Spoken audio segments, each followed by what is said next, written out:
AB de Villiers ने कहा कि जाकर के शमार जोसेफ को आप विकिपीडिया में पढ़ो। मैंने पढ़ा और मैं हैरान हो गया। तो मैंने सोचा कि आपको भी थोड़ा हैरान करते हैं। कल वेस्टइंडीज वर्सेस ऑस्ट्रेलिया का मैच हम सबने देखा। कल हमने जोसेफ की स्टोरी बहुत लोगों से सुनी, लेकिन जब मैं थोड़ा सा उनके पास्ट में गया तो मैं हैरान हो गया।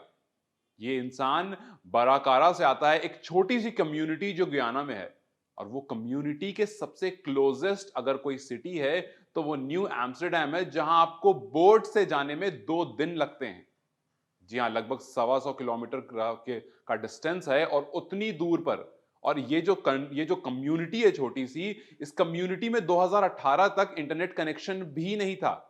इस कम्युनिटी में सिर्फ और सिर्फ एक ब्लैक एंड व्हाइट टेलीविजन थी, और इस कम्युनिटी में अगर मोड ऑफ कम्युनिकेशन में कुछ था तो वो लैंडलाइन था। आप सोच लीजिए, ये 2018 की बात है। उस 2018 में जब हम और आप सब इंटरनेट यूज कर रहे थे, वहां पर ये इंसान उस कम्युनिटी में रहता था और वहां पर वो लॉगर का काम करता था, लकड़ियां काटता था, पेड़ काटता था। और एक बार पेड़ इसके ऊपर गिरता है और वहां वो डिसीजन लेता है जिस डिसीजन ने इसकी जिंदगी बदल दी। वो नियरली डेथ एक्सपीरियंस इसको होता है। जो पेड़ उसके ऊपर गिरता है और उसकी जान बच जाती है, तो वो फैसला लेता है कि आज ये पेड़ मेरे ऊपर गिरा और मैं बच गया, कल को ये मेरे सर पर गिर सकता है और मैं मर सकता हूं। तो यहां मरने के लिए ये मैं पेड़ काटने का काम नहीं करूंगा। यहां से निकल करके न्यू एम्स्टरडेम जाऊंगा, वहां जाकर के जो नौकरी मिलेगी वो करूंगा, लेकिन ये काम नहीं करूंगा, इससे अपना घर नहीं चलाऊंगा। तो वहां से निकलता है, अपनी फैमिली को लेकर के न्यू एम्स्टरडेम आता है और एक कंस्ट्रक्शन में काम करना शुरू करता है। लेकिन इसको हाइट से डर लगता है, तो इस कंस्ट्रक्शन में भी ज्यादा दिन टिक नहीं पाता है ये, और उसको वो नौकरी भी छोड़नी पड़ती है। लेकिन उसके बाद जाकर के वो इंसान जो इतने छोटे से कम्युनिटी से आता है, उसको गार्ड की नौकरी मिलती है। और उसको लगता है कि ये नौकरी बहुत अच्छी है, ये एक स्टेबल नौकरी है। हालांकि उस नौकरी में उसको कुछ 12 घंटे काम करना पड़ रहा था, बट फिर भी वो उस नौकरी से था कि हाँ भाई, यहां से 4 पैसे आ रहे हैं और इस नौकरी में खतरा नहीं उतना।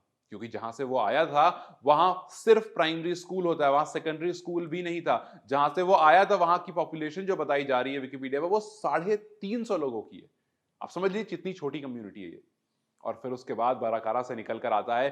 क्रिकेट का बहुत शौक होता है। जब बड़ा हो रहा होता है तो वो जो एक ब्लैक एंड व्हाइट टेलीविजन थी ना इसके कम्युनिटी में, वहां कर्टली एम्ब्रोस और कॉर्नी वॉश को खेलता हुआ देखता है। उन लोगों को जो वेस्ट इंडीज के धुरंधर रहे एक टाइम पर, उन लोगों को जो वेस्ट इंडीज के पेसर्स थे, ओपनिंग बॉलर्स थे, और अपनी रफ्तार से पूरे देश को डरा कर रखते थे। जो भी टीम सामने होती थी उसको डरा कर रखते थे, और वहां से वो जज्बा इसने सीखा।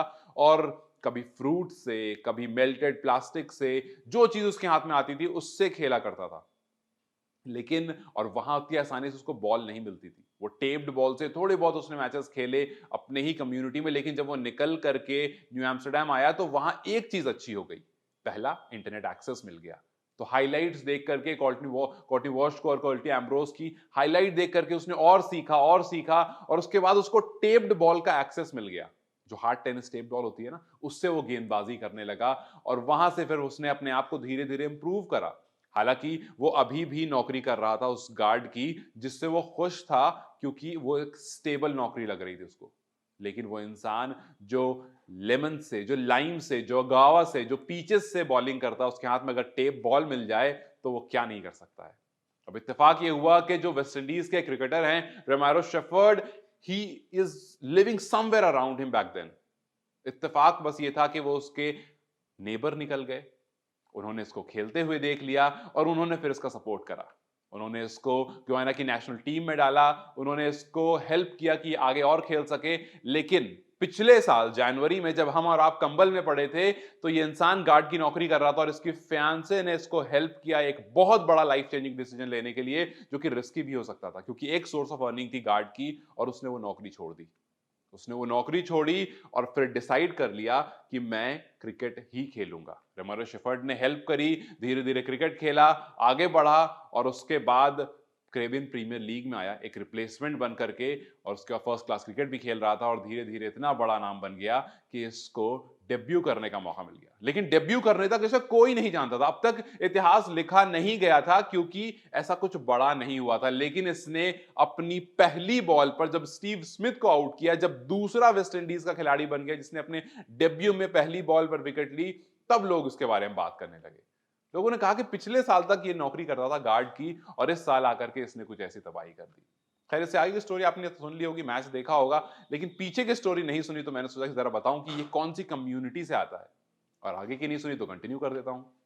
उसने पहली बॉल पर विकेट ली और फिर उसके बाद उस इनिंग में 5 विकेट हॉल लिया। ऐसा 10वां खिलाड़ी बन गया जिसने पहली इनिंग में 10 विकेट 5 विकेट हॉल लिया, और फिर उसके बाद पहला मैच तो जैसे तैसे खत्म हो गया, वेस्ट इंडीज हार जाती है। दूसरे मैच में वेस्ट इंडीज के लिए वो करो या मरो वाला मैच था, क्योंकि वेस्ट इंडीज को होपलेस टीम बताया गया था। वेस्ट इंडीज को वो टीम बताया गया था जिनके बस का कुछ नहीं है। वेस्ट इंडीज वो टीम थी जहां पर 7 अनकैप्ड खिलाड़ी उनके स्क्वाड में थे, और ऑस्ट्रेलिया ने कहा कि ये टीम कहां हमें आकर के हरा पाएगी। एक बार गाबा घमंड इंडिया की एक कम एक्सपीरियंस वाली टीम ने तोड़ा था, और फिर वही गाबा का मैदान था, दूसरा मैच था, और अपनी टीम की तरफ से लास्ट में ये लगातार बल्लेबाजी करते हुए भी खड़ा हुआ था, ठीक ठाक रन भी स्कोर करता है, लेकिन स्टार्क की एक बॉल आती है जो इसके पैर के टो पर लगती है और बस उसका अंगूठा टूट जाता है। और जब उसका अंगूठा टूटता है वो वापस जाता है और उसको डॉक्टर कहते हैं कि भाई अब नहीं, अब आपको रेस्ट चाहिए। अगले दिन सुबह बस निकल रही होती है और 12:30 में बस निकल रही होती है, और बताता है 11 बजे तक ही वॉज लाइंग बिकॉज वो इंजर्ड था। उसने कहा कि मुझे इतना तैयार कर दो कि मैं मैदान में जा सकूं।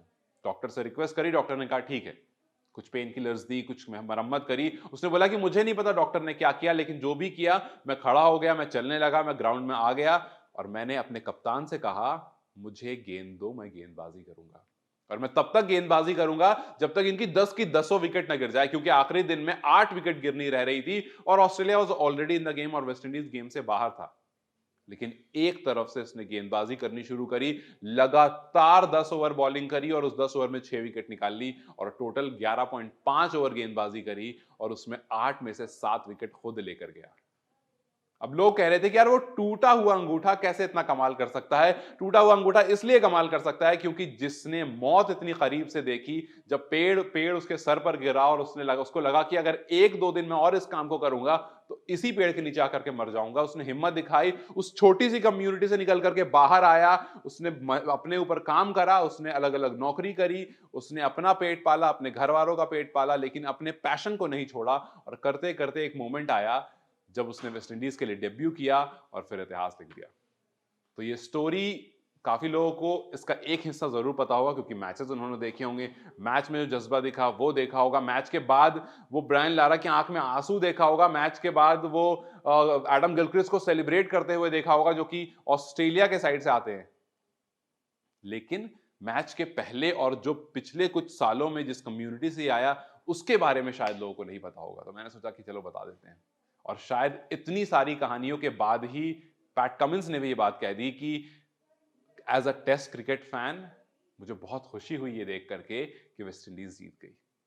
अब जब कोई इतनी मेहनत करके आता है, जिंदगी से इतना लड़ करके आता है, तो क्रिकेट ग्राउंड का प्रेशर शायद उसके सामने थोड़ा छोटा हो जाता है, और शायद इसी वजह से उस प्रेशर को उसने फेस किया, लड़ा और जीत गया और एक इतिहास लिख दिया। अब आगे क्या होगा, कैसे होगा, किस तरह से बढ़ेगा, ये तो खैर वक्त ही बताएगा। लेकिन ये थी इस योद्धा की कहानी, योद्धा कह सकते हैं इसको। तो ये थी इस योद्धा की कहानी जिसने जिंदगी से लड़ा और ऑस्ट्रेलिया को हरा दिया। ऐसी कहानियां अक्सर हमें इंस्पिरेशन दे करके चली जाती हैं। अगर आपके लिस्ट में कोई ऐसा इंसान है जिसको थोड़ी इंस्पिरेशन की जरूरत है, तो उसको ये वीडियो जरूर भेजिएगा। क्या पता वो भी शमार जोसेफ की स्टोरी सुन करके इंस्पायर हो जाए और अगला शमार जोसेफ बन जाए, या फिर अगला कुछ कमाल करने वाला इंसान बन जाए।